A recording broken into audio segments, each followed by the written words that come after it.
Pak, juga dunia ini nggak selamanya, betul nggak kira-kira?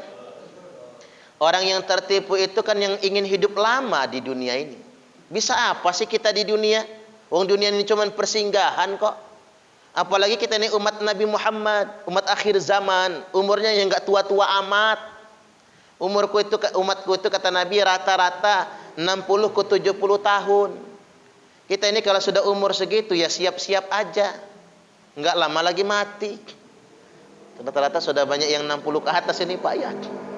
Nggak akan tua-tua amat. Jangan ngayal Pak, pengen di atas 100 tahun, gak enak. Umur cepek 100 tahun, seabad. Apa enak? Nggak enak. Mata rabun, kuping budek, gigi ompong, asam urat, rematik, prostat bocor kelep. Bisa apa kita? Kadang-kadang mending kalau nggak ngerepotin orang. Gimana kalau ngerepotin orang? Anak rasa repot, mantu rasa jijik, cucu udah nggak peduli sama kakek neneknya, nggak enak.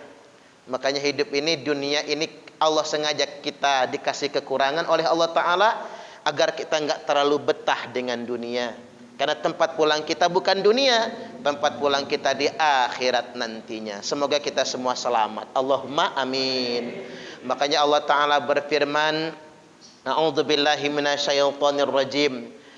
Man kana yuridu hartal akhirati nazid lahu fi hartihi. Barang siapa yang menghendaki misi dan visi hidupnya akhirat, ganjaran akhirat, nazid lahu fi hartihi, maka kami tambah ganjarannya. Maksudnya apa Pak? Kalau saya sama panjenengan semua misi hidupnya adalah akhirat, dunia Allah kasih juga. Jadi bukan cuma akhirat yang kita dapatkan. Enggak rugi kita ini ngejar akhirat. Enggak rugi kita ini pengajian malam Jumat. Mengapa demikian? Karena kita mengejar akhirat. Dan barang siapa yang mengharapkan akhiratnya, bukan cuma akhirat yang dia dapatkan, kata Allah, nazid lahu fi hartihi, kami tambah dunia. Dan dunia bagi orang beriman ini persekot, uang muka, cumanan Pak, DP. Kalau pengen full nanti surga yang abadi. Termasuk di surga itu ada 70 bidadari yang bermata jeli. Subhanallah. Makanya bapak-bapak yang takut poligami. Enggak, di sini ada yang ngelawan enggak sih Pak? Ada enggak yang poligami di sini? Enggak ada, penakut semua ya Pak. Termasuk saya juga Pak. Enggak ngelawan enggak. Jadi takut betul poligami, enggak usah khawatir. Udahlah dunia ngambil persekuatnya, satu bini jadilah kan gitu. Tapi di akhirat nanti Allah kasih bonusnya 70. Masya Allah. Sabar ya Pak, mudah-mudahan kita nyampe di surga. Allahumma amin. Enak jadi orang Islam itu. Wa man kana yuridu hartad dunya nu'tihi minha wa ma lahu fil akhirati min nasib. Tapi sebaliknya, barang siapa yang hidupnya cuma ngejar dunia, ke masjid malas, pengajian malas, malas bukan main. Hidupnya cuma ngejar dunia, bisnis, harta saja yang diurusnya, nu'tihi minha. Oke, kata Allah, kami kasih dunia itu. Baik pengen kaya, kami kasih kaya. Pengen jabatan, kami kasih jabatan. Pengen apa dia di dunia? Pengen hiburan, silahkan hiburan. Kami kasih dunia. Tapi satu hal, wa ma lahu fil akhirati min nasib. Awas ya, dia tidak akan mendapatkan apapun bagian di akhirat nantinya. Jadi jangan iri Pak kalau orang bergelimang maksiat tapi hidupnya enak saja. Ya sesuai dengan janji Allah. Ngejar dunia kami kasih dunia. Tapi awas kata Allah, jangan ngarep di akhirat nanti. Udah habis bagiannya. Nah, mudah-mudahan kita ini nggak masuk golongan kedua ini. Kita masuk di golongan pertama tadi. Allahumma amin. Amin ya rabbal alamin. Nah baik, apa sih ciri-ciri ahli surga itu? Di antaranya sifat-sifat ahli surga itu pertama yang ringan-ringan sajalah. Calon penghuni surga itu ramah. Orang yang ramah Pak. Makanya Nabi bersabda, tabassumuka fi wajhi akhika laka shadaqah. Manis wajahmu, senyummu di hadapan saudaramu bagimu sedekah. Jadi ahli surga itu senyum, ramah. Itu sifat ahli surga. Jadi jangan sampai ahli surga itu kesannya serem, merengut ya Pak. Kan ada orang model berislamnya tuh begini, makin rajin ibadah, makin tawadhu', rendah hati, tidak sombong, rajin berbagi dan bertegur sapa dengan sesama. Ada yang kayak gitu kan? Tapi ada orang itu gayanya si hijrah. Judulnya hijrah tapi sangar. Main mentang-mentang sudah hijrah kopar kafir. Bahkan ada artis baru hijrah. Tiba-tiba hijrah Pak, dikit-dikit ngomong bid'ah, dikit-dikit ngomong bid'ah. Waktu masih ngartis, dia rajin senyum. Begitu sudah hijrah, sangar. Jidatnya kapalan. Buat. Jidatnya kapalan, matanya mendelik gitu ya. Kemudian ketemu kita nggak mau senyum lagi. Dia mau akrabnya sama yang sekelompok sama dia aja. Sama yang segolongan. Yang nggak segolongan sama dia nggak mau tegur sapa. Islam yang sangar begitu bingung. Malaikat membedakannya. Ini Israel apa bukan kira-kira? Kalau terlalu sangar itu. Makanya kita ini begini, menjadi muslim yang baik itu bukan lantas membuat kita menjadi sok suci, lantas kemudian yang beda sama kita jadi najis semua begitu ya, jadi jelek semua. Justru muslim yang baik itu akan semakin kelihatan tawadhu'nya, semakin kelihatan ramahnya, sopan santun tutur katanya. Jadi jangan sampai sekarang kan ada tren hijrah ya. Tren hijrah tapi kok malah lama-kelamaan tambah sangar, bukan tambah manis. Makanya Nabi ditanya ayyul islami khair ya Rasul, apa sih Islam yang baik itu ya Rasul? Islam yang baik itu kata Nabi tut'imut ta'am wa taqra'us salam. Islam yang baik itu rajin bagi makanan dan rajin mengucapkan salam. Wa taqra'us salama ala man arafta wa man lam ta'rif. Engkau mengucapkan salam kepada orang yang tidak engkau kenal, kepada orang yang engkau kenal maupun orang yang tidak engkau kenal. Ternyata orang Islam yang baik itu enggak perlu kenal bertegur sapa itu. Sama yang enggak kenal yuk kita tegur, walaupun enggak kenal, ucapkan salam. Kan kelihatan si wajahnya Pak, ini ahli ibadah, ini orang muslim, ucapkan salam. Bahkan kepada orang lain pun kita bertegur sapa. Dari mana Pak? Itu ciri ahli surga, ciri muslim yang baik. Dan disebutkan oleh Nabi, watut imut ta'am, rajin bagi makanan. Makanya orang Indonesia ini Pak rata-rata masuk surga kayaknya. Kayaknya tapi ya. Saya nggak berani ngejamin, saya bukan Tuhan soalnya. Mengapa orang Indonesia rata-rata masuk surga? Orang Indonesia rajin bagi besek.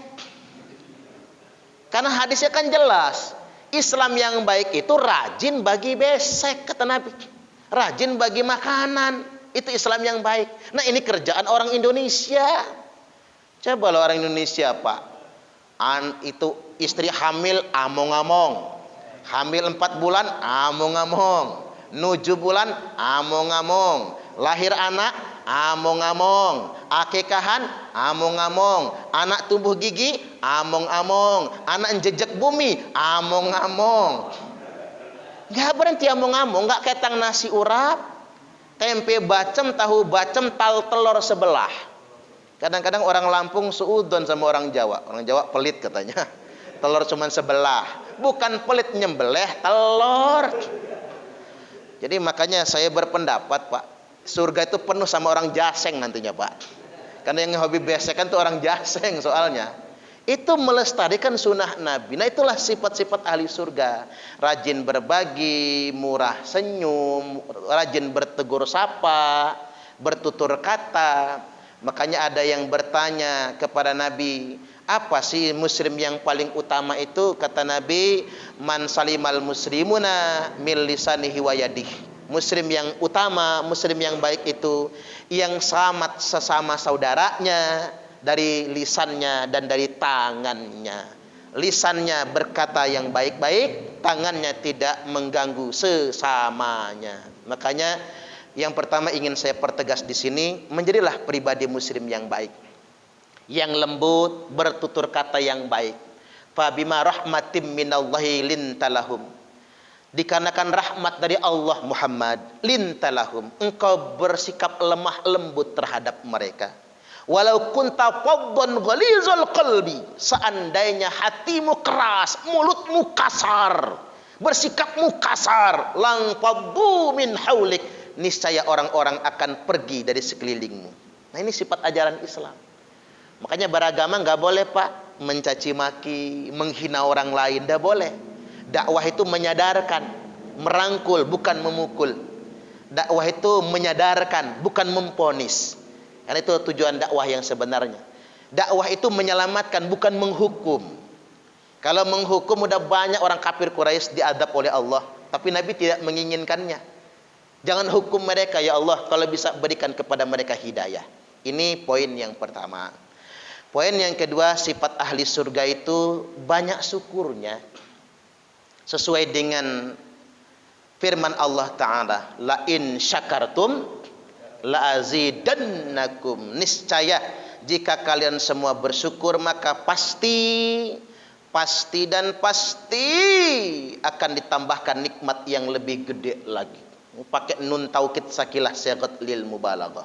Jadi jaminan dari Allah, janji kalau kita bersyukur kepadanya. Jadi begini kata Nabi, Allah itu di antara langit dan bumi sudah menyiapkan anugerah yang sifatnya turun otomatis. Hadiah dari Allah, tambahan nikmat bagi orang yang bersyukur kepadanya. Walaupun gak ketang dia mengucapkan kalimat alhamdulillah. Makanya sifat ahli surga itu banyak syukur. Dan setelah saya pikir-pikir, orang yang paling bahagia di dunia ini orang yang pandai bersyukur. Betul gak kira-kira Pak? Kalau kata orang bijak itu bukan kaya yang menjadikan Anda bahagia, tapi bahagialah yang membuat engkau berasa kaya. Bukan kaya yang membuat Anda bersyukur, tapi bersyukur yang membuat engkau berasa kaya.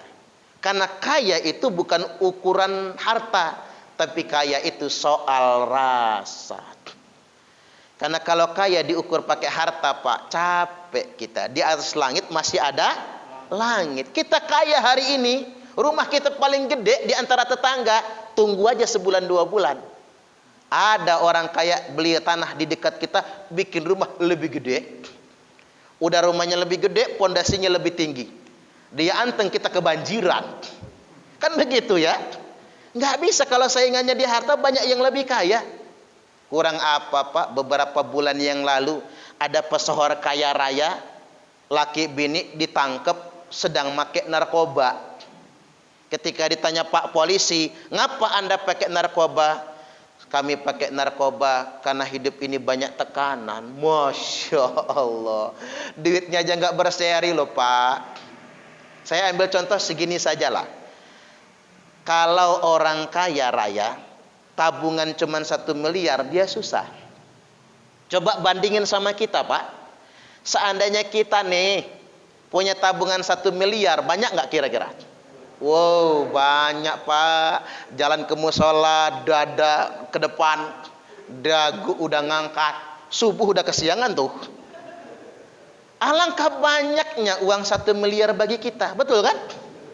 Alangkah banyaknya 1 miliar bagi kita. Tapi alangkah sedikitnya Pak 1 miliar kalau bagi Abu Rizal Bakri. Alangkah sedikitnya 1 miliar kalau bagi Khairul Tanjung, dikit banget. Alangkah sedikitnya 1 miliar bagi Haritanu Sudibyo. Tapi alangkah banyak bagi kita. Makanya hidup ini relatif kaya itu. Laisa lagina an kathratil arad, walakinnal ghina nafsi, kata Nabi. Bukanlah kaya raya itu dikarenakan kalian banyak perhiasan, banyak perbendaharaan harta, tapi kaya yang sebenarnya kaya jiwa kalian semua. Makanya hidup paling bahagia itu orang yang syukur kok. Iqna tastagni, kata Nabi. Qanaah saja hidupmu itu, kata Nabi. Tastagni, niscaya engkau akan kaya. Qanaah kuncinya itu. Kalau ingin kaya, bukan mengumpulkan banyak harta. Capeklah kita kalau ngejar harta Pak.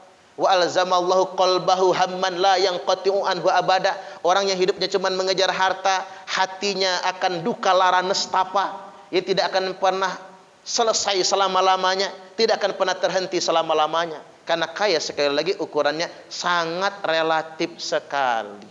Paling enak itu qanaah. Yang ada disyukuri. Alhamdulillah. Sudah qanaah, nggak punya utang. Hidup paling bahagia itu nggak punya utang. Makanya menurut saya orang paling kaya itu ibu saya. Karena nggak punya utang. Rumahnya sederhana loh Pak, orang kampung. Rumah ibu saya itu gedek. Kayu papan itu loh Pak. Gedek setengah tiang di kampung, di Bukit Kemuning sana, Tanjung Raja. Tapi hidupnya tenang. Hidupnya bahagia, nggak punya utang. Puluhan tahun ibu saya ngajar ngaji. Udah ngajar ngaji, murid banyak kan begitu. Hidup sederhana, makan ya cukup, tabungan banyak ibu saya, nggak di bank tapi taruhnya diselimpetin di kasur kan begitu. Ya kalau dikasih anaknya simpen, kasih anaknya simpen. Malah dia kayak bank, banyak yang ngutang. Sama ibu saya itu banyak yang ngutang. Ya diutangin, tapi nggak dibungakan. Ya diutangin saja, yang penting mulangin kata ibu saya. Nah itu orang kaya. Karena nggak banyak keinginan, nggak banyak ambisi, hidup sederhana. Kunci hidup ini syukur saja. Apa yang punya kita itu disyukuri. Dikarenakan kaya yang sebenarnya adalah kaya jiwa kalian semua. Bahkan begini Pak, saya ambil studi kasus ini. Saya pernah meruqyah. Pas masuk ke rumah itu, saya secara pribadi envy kalau kata anak sekarang. Kepengen kayak gitu juga. Gerbangnya 2. Masuk dari sini, keluar dari sono. Kan lebar. Rumah Mara ternyata gerbang 1. Dia mah gerbang 2. Taman depannya bagus. Begitu masuk ruang tamu, langsung akuarium raksasa itu. Masya Allah. Saya jadi ngelirik-lirik ke dalam. Ustadz ke dalam aja. Ke dalam. Pengen tahu dalamnya. Oh gede banget Pak, kayak balai desa. Ruang dalamnya itu, kursi saja berapa unit. Mana kursinya gede-gede, ngomong adep-adepan jauhan. Agak sedikit bengak-bengok. Ngeruqyah anaknya. Begitu saya ruqyah, mohon maaf Bu Haji, kata saya. Janda itu Pak, janda ya. Saya sayangnya udah tua Pak, sayangnya udah nenek-nenek gitu. Kalau masih muda boleh lah itu kan. Mohon maaf Bu Haji, anak ibu ini itu anak yang ketiga yang saya ruqyah.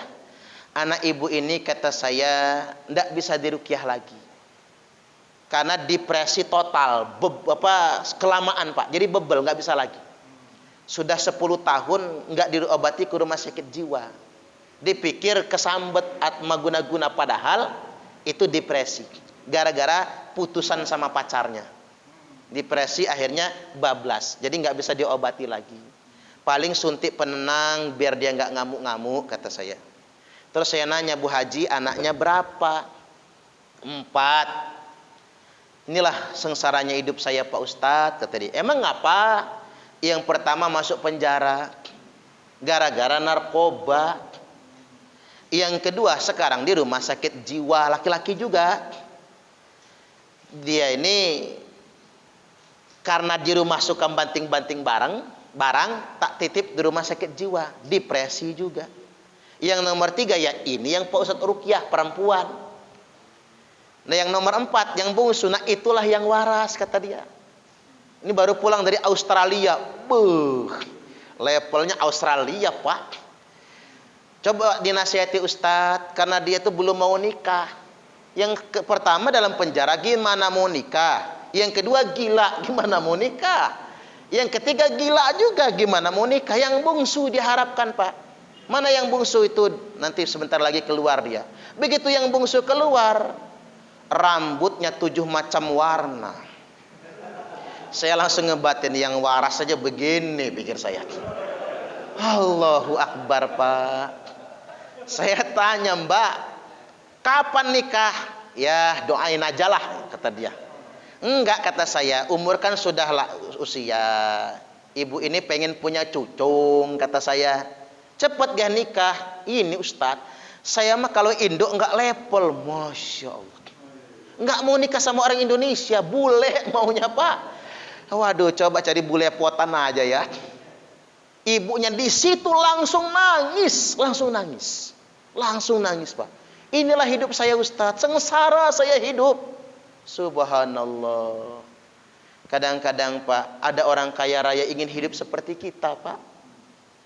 Kalau hidup boleh ditukar, kata dia, saya jadi kayak Pak Ustadz aja lah. Daripada hidup begini, tapi beginilah nyatanya hidup. Makanya tadi, kaya itu sangat relatif sekali. Yang penting kita banyak syukurnya. Kita itu begini saja sih Pak, kalau nyari nafkah itu. Yang penting jangan malas kan. Karena dunia ini kan darul asbab kan. Ya kalau kita nongkrong aja di rumah, ngarep duit jatuh dari langit, ya nggak bisa lah. Kan begitu, jangan mengharap jangan terlalu berharap duit jatuh dari langit. Jangan panjang angan-angan. Kalau kata pepatah boleh mengharap burung yang terbang tinggi, tapi punai di tangan jangan dilepas. Kan begitu. Yang dekat, yang hari ini bisa kita kerjakan, yaitu kita kerjakan. Lebih baik makan singkong kenyataan daripada makan roti tapi mimpi. Betul nggak kira-kira? Kita ini darul asbab sajalah. Kerjanya nukang ya nukang, kerjanya jualan ya jualan, kerjanya PNS ya PNS. Kiai saya Pak, Abah Romdon itu ngajar murid-muridnya ngulang kitab kuning, tapi tukang somai. Jangan dibayangkan kalau kiai itu harus parlente, turun dari mobil mewah, keren kan begitu ya. Kadang-kadang saya muridnya nggak terima. Abah, kata saya, berhenti aja guys jualan somainya itu, kata saya. Enggak, muridnya malu gitu Pak. Mana kiai kamu? Tuh tukang somai, kan nggak enak ya. Muridnya yang malu. Tapi mungkin dia wali, Pak, dia nggak malu. Kata dia, Man, kalau hidup ingin bahagia, samakan rezeki sama mati. Maksudnya apa bah? Ya sama dengan mati rezeki itu. Ada yang sangat pengen kaya nggak kaya-kaya. Ada yang nggak pengen kaya malah kaya, sama kayak mati. Ada yang pengen mati nggak mati-mati. Ada yang pengen kabur dari kematian malah cepat matinya. Gitu saja hidup. Jangan iri sama punya orang. Kata dia, syukuri yang punya kita. Tamparan keras dari guru saya. Iya juga, saya pikir Pak. Dunia ini cuma darul asbab saja. Saya jadi baca belakangan ini di media sosial ya Pak, nasihat Mbah Maimun Zubair yang banyak di-share orang itu. Orang itu kalau mau lihat dia kaya atau tidak, lihat di usia 35 sampai 42. Kalau di usia 35 sampai 42 dia sudah kaya, maka dia bakal kaya. Tapi kalau umurmu, kata Mbah Maimun Zubair, sudah di atas 42 enggak kaya, udah nasibmu melarat, kata dia. Ya udah gitu aja Pak. Jangan ngayal pengen jadi menteri gitu. Jangan ngayal pengen jadi pengusaha. Kalau di usia 42 ternyata kita masih jadi kuli bangunan. Ya udah, itu saja yang disyukuri, kata beliau. Sampai segitunya nasihat Mbah Maimun Zubair. Karena kaya itu ukurannya di sini kok. Kesyukuran di hati kita sendiri sebetulnya. Nggak usah berlebih-lebihan. Kalau usia 49 tahun, kata Mbah Maimun Zubair, kelihatan orang itu bakal tobat apa enggak. Maka siap-siap Pak yang umur udah 49 tahun. Kalau belum tobat juga bahaya itu. Sayur nangka bumbu kemiri, tua bangka nggak tahu diri. Atau tua-tua keladi makin tua makin menjadi. Di atas umur 49 masuk usia 56 sampai usia 63 kan kelipatan 7 terus itu. Usia 63 usia ajal. Makanya kata beliau 63 sampai 70 itu usia ajal. Kalau umurmu sampai 70 belum mati bakal panjang umur. Kalau sudah 70 belum mati juga bakal panjang umur. Berdoa saja nggak sakit Pak. Kalau sakit nggak enak. Ya tadi stroke bengek tadi itu mana cerewet lagi. Istri telat ngambil anduk marah. Istri telat ngambil buat teh marah. Istri sambil ngaduk teh ngebatin dia. Kapan matinya orang satu ini? Ngerepotin orang terus aja. Jadi balik lagi kita hidup ini yuk banyakin aja syukurnya. Ya nggak munafik ya Pak. Kita tuh inginlah kaya raya gitu, kayak Raffi Ahmad, pengen sih sebetulnya kan gitu ya. Ngayal-ngayal kadang-kadang kan. Karena kita manusia biasa. Manusia yang seumur hidup tidak pernah berhayal itu hanya Nabiullah Muhammad sallallahu alaihi wasallam. Itu mukjizat Nabi Pak. Maka hidup ini kalau pengen bahagia jangan pernah punya angan-angan. Tulul amal itu jangan. Kalau mau nyontoh Nabi, makin dikit angan-angan, makin bahagia. Satu yang kedua, Nabi itu mengapa bahagia? Nabi itu tidak pernah takut dengan apa yang belum terjadi. Makanya kunci hidup bahagia itu satu, nggak panjang angan-angan, nggak pernah berhayal akan masa depan, dan yang kedua, tidak pernah takut dengan sesuatu yang belum pernah terjadi. Kita ini sengsara Pak, karena mencemaskan yang belum terjadi. Bapak-bapak stres karena gimana ya nanti kalau pensiun. Masya Allah, mikirin pensiun. Ada ibu-ibu nangis Pak, nangis Ustadz, alangkah sengsaranya hidup. Biaya sekolah mahal, kuliah juga mahal. Nanti gimana anak saya biar bisa kuliah? Saya nggak ingin anak saya bodoh, pengen jadi sarjana semua. Terus saya nanya, Bu, emang anaknya sudah ada yang gede? Enggak Ustadz, masih PAUD sekarang. Kejauhan, takutnya itu kejauhan. Coba bapak-bapak istri di rumah, mengapa banyak cemberutnya? Istri-istri zaman sekarang ini lebih banyak takut dengan sesuatu yang belum terjadi, mencemaskan sesuatu yang dipikir esok hari. Jangan sampai sedemikian rupa. Paling enak hidup ini banyakin saja syukurnya. Dan seandainya kita ditakdirkan miskin, seperti yang saya katakan tadi, pengenlah seperti Raffi Ahmad, tapi ternyata umur sudah 42. Bukan miskin ya Pak, enggak kaya raya. Kan miskin kan mental kan, soal mentalitas sebetulnya. Enggak usah khawatir. Enggak, kita rezeki itu ke anak keturunan kita. Ya Allah, enggak saya rezeki, ya sudah saya terima ya Allah. Mudah-mudahan rezeki saya ini ke anak. Enggak ke anak, rezekinya ke cucu, gitu saja Pak. Betapa banyak orang yang ngotot kaya hari ini, tapi dia mengambil jatah anak keturunannya. Jangan sampai juga sedemikian rupa. Kita selalu berbaik sangka kepada Allah Subhanahu wa taala. Itu yang kedua ya. Sekarang yang ketiga. Ciri penghuni surga itu dia menjaga ketaatan, menjaga ibadahnya. Bahkan bukan hanya surga akhirat, surga dunia juga dia dapatkan. Nabi sallallahu alaihi wasallam menyampaikan firman Allah taala, tapi enggak di Quran ini. Jadi hadis qudsi statusnya itu. Nabi sallallahu alaihi wasallam menyampaikan bahwasanya Allah taala berfirman, tafarragh li ibadati, lapangkanlah waktu untuk menyembahku. Amla'u sadraka ginan, maka akan kupenuhi dadamu dengan kekayaan. Karena kaya itu di sini, di dada. Menarik kan? Enggak begini kalimatnya enggak begini. Jaga sholat, nanti kepenuhi rumahmu sama perabotan. Tidak. Jaga sholat, nanti kubanyakkan harta simpananmu. Tidak. Tapi jaga sholat, kata Allah, nanti kupenuhi dadamu dengan kekayaan. Di sini Pak, kekayaan di dada. Karena kaya itu ukurannya di sini. Wa ilam taf'al, dan apabila engkau tidak menjaga sholat, malaktu sadraka sughlan, kupenuhi dadamu dengan kesempitan. Makanya banyak orang kaya, cukup kayanya secara materi, tapi hidupnya masih kurang. Hidupnya masih sempit, karena dia tidak menjaga sholatnya. Hidup ini sederhana saja. Seandainya kita tidak mampu mengerjakan yang sunnah-sunnah, minimal yang wajib saja jadilah. Jaga waktu sholatnya. Jangan sampai kayak kata orang, sholat zuhur mepet asar, asarnya numbur maghrib, maghribnya mentok isya, isyanya ketiduran, subuhnya kesiangan. Kita ban sholat subuh niatnya begini, usalli fardhu subhi rakaataini mustaqbilal qiblati, kodoan lillahi ta'ala. Lah kodoan Pak jam 8 sholat subuhnya. Istrinya nyusul, apa kata istrinya? Usalli fardhu subhi rakaataini mustaqbilal qiblati, kesiangan lillahi ta'ala. Lo kok kesiangan Bu? Jam 9 sholat subuhnya. Anaknya niru, apa kata anaknya?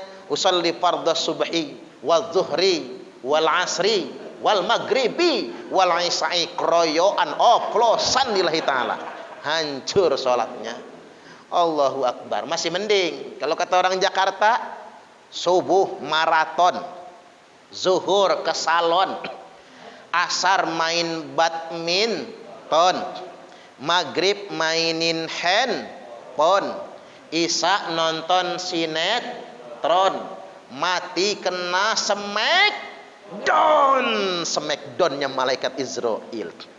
Jaga sholat, indah Pak hidup itu. Tambahin tahajud ya Pak. Wa minal laili fatahajjad bihi nafilatan laka asa ayyab'ataka rabbuka maqaman mahmuda.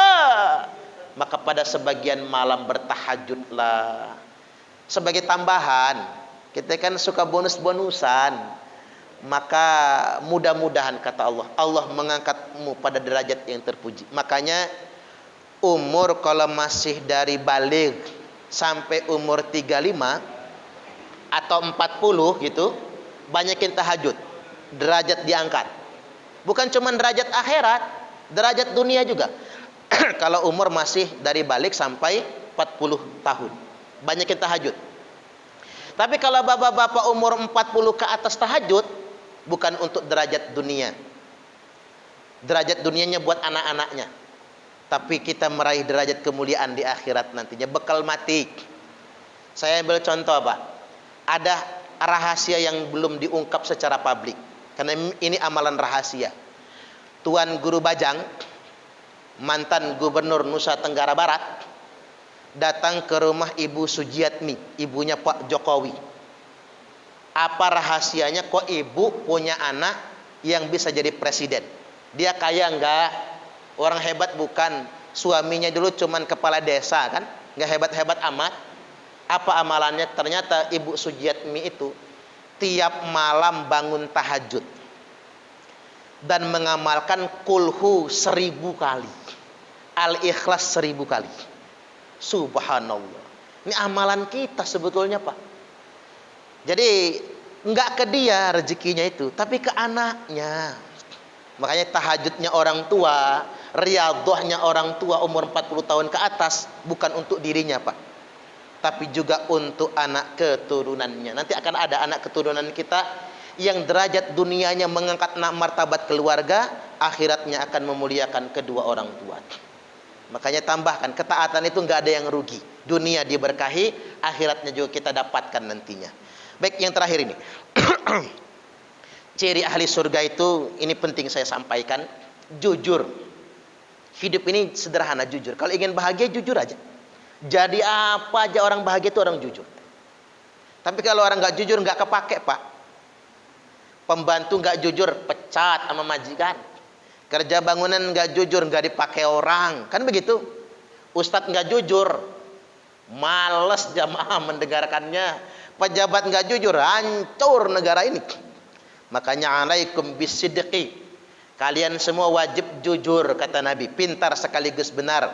Fa inna sidqa yahdi ilal birri wa innal birra yahdi ilal jannah. Karena sesungguhnya kejujuran itu menuntun kalian untuk selalu berbuat kebaikan. Satu kejujuran itu akan melahirkan banyak sekali kebaikan dengan sendirinya otomatis. Wa innal birra yahdi ilal jannah, dan kebajikan itulah yang menuntun untuk masuk ke dalam surga. Coba kalau orang bohong, sekali bohong ditutupi dengan kebohongan berikutnya, bohong, bohong, bohong, dan terus berbohong. Karena kejujuran itu konsep revolusi mental, kesejahteraan dunia dan kebahagiaan di surga nantinya. Indonesia ini mengapa, Pak, negaranya sengsara? Karena di Indonesia ini banyak orang yang nggak jujur, betul nggak kira-kira? Banyak korupsi di Indonesia ini. Lama kita mendambakan bagaimana Indonesia bersih dari korupsi. Eksekutifnya korupsi, legislatifnya korupsi, penegak hukumnya korupsi. Susah mencari keadilan di zaman sekarang, betul nggak kira-kira? Saat kita berharap adanya keadilan, kita bergantung berharap kepada siapa? KPK. KPK-nya juga majelas sekarang ini ya, Pak. Iya kan begitu ya? Majelas. Yang tegas-tegas malah disiram, kan begitu? Allahu Akbar. Nah, kepada siapa lagi kita berharap? Saya itu terus terang malu lah, Indonesia ini negara mayoritas muslim, tapi korupsinya ranking 4 sedunia internasional. Jangan-jangan sudah ranking 1 nih sekarang nih. Bahaya, kita nih malu. Islam kita itu KTP dong berarti kan? Negara paling bahagia di dunia itu Norwegia sama Swiss, Pak. Di Norwegia itu korupsinya nggak ada, 0, sekian persen. Padahal mereka non muslim. Bahkan di Norwegia itu gaji guru 395 juta rupiah sebulan kalau pakai rupiah. Masya Allah. Saya pengenlah nanti Indonesia gaji guru segitulah. Guru biasa, kalau guru ngaji mah 500 juta sebulan. Nunggu saya jadi presiden ya, Pak. Amin, amin. Kita ini sengsara Indonesia ini. Norwegia itu sekolah gratis, Pak. Dari PAUD sampai doktor S3 gratis. Indonesia mahal. Yang mahal itu daftar ulangnya itu, Pak. SPP sih nggak ada. Apa itu? Uang komite bahasanya. Nyebelin banget sekarang ini. Saya ngomong-ngomong sama semua pelaku pendidikan tuh, jangan gitu, ge. Mengapa Indonesia ini, Pak, anggaran buat pendidikannya itu 20% loh sebulan. Sebulan setahun APBN 20%. 20% itu dari 2000 triliun 400 triliun. Tahu nggak nolnya berapa itu, Pak? Nggak tahu kan? Kita ketik di kalkulator, Pak, nggak muat, error langsung kalkulatornya. Saking banyaknya nolnya, 14 nolnya itu 400 triliun. Dengan uang segitu mestinya kalau dikelola tanpa korupsi, tidak banyak pemborosan dan rembes kemana-mana, sekolah gratis minimal sampai S1. Nggak ada gaji guru honor 300.000 sebulan, nggak ada itu. Guru honor paling kecil 5 juta sebulan. Kalau anggaran segitu mah honor, apalagi PNS. Kita ini heran saya di Indonesia. Karena mengapa? Penyebabnya kita belum jujur dalam mengelola negara ini. Di Indonesia ini terlalu banyak orang pintar tapi nggak bener. Kan ada dua, Pak. Ada orang goblok nggak bener, ada orang pintar nggak bener. Kalau orang goblok nggak bener, paling banter kontak amal musola yang hilang. Itu kerjaan orang goblok nggak bener. Gimana nggak disebut goblok? Isi nggak seberapa, itu kan punya musola, punya masjid, kan goblok. Makanya kalau orang goblok nggak bener, maling kotak amal masjid. Berangkat ke masjid bawa sendal jepit, pulangnya bawa sendal kulit. Itu orang goblok nggak bener. Paling banter begitu mafsadatnya. Goblok nggak bener ngelawan, ngebegal. Ya paling ngebegal beraninya. Tapi kalau orang pinter nggak bener, Pak, nggak nyuri kotak amal dia. Nggak nyuri sendal di masjid, nggak ngebegal motor. Kalau orang pintar nggak bener, hancur negara kita ini dikorupsi. Coba kalau kata Krisdayanti, gaji DPR mahal kan, gede kan? Kata Mbak Kade, gitu belum puas juga, Pak, masih korupsi. Masya Allah. Bahkan kemarin Menteri Sosial anggaran bantuan COVID pantas nggak nyampe rumah kita ya, Pak ya. Dimakan sama dia sendiri. Allahu Akbar. Ini nih kerjaan orang pintar nggak benar nih. Udah kaya masih nggak puas juga tuh mereka. Karena nggak syukur tadi itu. Makanya menurut saya revolusi mental itu yang benar itu revolusi kejujuran. Makanya kalau zaman dulu orang tua ngomong sama anaknya, nak, jadi dokter ya nak, jadi polisi ya nak, jadi TNI ya nak, nanti bapak yang modalin. Itu mah ketinggalan zaman. Sekarang berubah orang tua, nak, terserah kamu passionnya apa, hobinya apa, maunya apa, mau jadi apa, papa yang modalin. Cita-cita terserah kamu. Tapi itu belum hebat, Pak. Yang hebat nomor 3. Terserah, nak, kamu mau jadi apa. Yang penting jujur. Subhanallah. Didik anak mulai sekarang begitu loh, Pak. Nah, kamu jadi kuli, nggak apa-apa, nasib kamu. Yang penting kamu jujur. Nah, kamu jadi tukang cuci, nasib kamu. Yang penting kamu jadi tukang cuci yang jujur. Dalam saku majikan ketemu uang 500.000, pulangin. Tuh, Pak, mahalnya jujur. Kamu jadi anggota dewan, jujur. Jadi bupati, jujur. Jadi gubernur, jujur. Jadi hakim, jujur. Jadi polisi, jujur. Yang jujur polisi tidur katanya ya, Pak. Kata Gus Dur gitu ya. Polisi tidur, jujur. Jaksa, jujur. Ustadz, jujur. Tahu jujur nggak, Pak? Jujur kacang hijau katanya. Allahu Akbar. Saya balik lagi ingin saya pertegaskan bahwasanya kita menciptakan generasi yang pintar sekaligus benar. Terakhir saya ingin tegaskan, zaman sekarang, Pak, banyak anak pintar, lebih pintar dari orang tuanya. Betul nggak kira-kira? Bahkan anak zaman sekarang lebih pintar dari gurunya. Ini ada anekdot, guru SMA praktek. Disiapkan 1 gelas isinya air tawar, 1 gelas isinya alkohol. Disiapkan segenggam cacing sama gurunya yang masih hidup. Murid-murid protes, maaf Bu Guru, nggak usah dilanjutin prakteknya. Lu ngapa? Kata Bu Guru, jijik sama cacing. Bukan Bu Guru, kami murid-murid ini udah ngerti semua. Kaget Bu Guru, Pak. Hebat murid zaman sekarang. Belum dipraktekin sudah ngerti duluan. Murid memang pinter, zaman modern.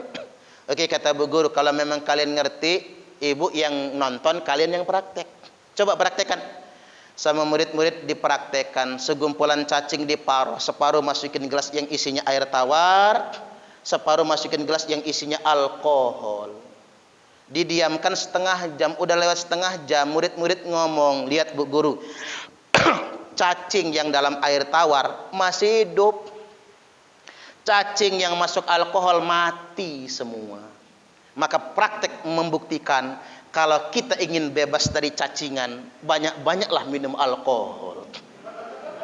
Allahu Akbar. Iya juga ya Pak, cacing masuk air tawar hidup, cacing masuk alkohol mati. Pantasan anak zaman sekarang teler semua. Maksudnya apa Pak? Zaman sekarang banyak memang orang pinter, tapi pinternya keblinger, pinternya malah menyesatkan. Mudah-mudahan kita mempunyai anak yang pintar sekaligus benar. Allahumma amin. Baik, demikian dari saya, mudah-mudahan ini semua bermanfaat. Jadi pertama tadi, cari ahli surga, surga dunia maupun akhirat, ramah, murah senyum, rajin berbagi, termasuk rajin besekan ya Pak. Kemudian yang berikutnya, ciri ahli surga itu pandai bersyukur. Udahlah, yang punya kita aja sih. Yang punya orang terserahlah, bagian masing-masing kan. Orang nggak mungkin sama kok rezekinya, beda-beda. Allah Maha tahu mana nasib dan bagian kita semua. Syukuri saja, kita akan bahagia. Yang nomor 3, kita jaga sholat, ke masjid, ke musola. Kalau bisa tambahin tahajud Pak. Kadang apa, bapak-bapak kalau rajin tahajud, nanti pasti ada yang timbul dari anak keturunannya. Yang derajat dunianya diangkat, akhiratnya memuliakan orang tua. Entah dalam bidang apa saja, terserah Allah. Dan yang terakhir, mari kita menciptakan generasi yang jujur. Indonesia ini Kak, kalau rata-rata semua orang jujur, anak-anak jujur, maka Indonesia akan jadi bangsa bahagia. Akan kelihatan muslim yang sesungguhnya. Dan di akhirat nanti juga Allah berikan surga yang abadi. Allahumma amin. Demikian dari saya, kurang lebihnya mohon maaf dan kepada Allah Ta'ala mohon ampun. Wallahul muwaffiq ila aqwamit thoriq. Wassalamualaikum warahmatullahi wabarakatuh.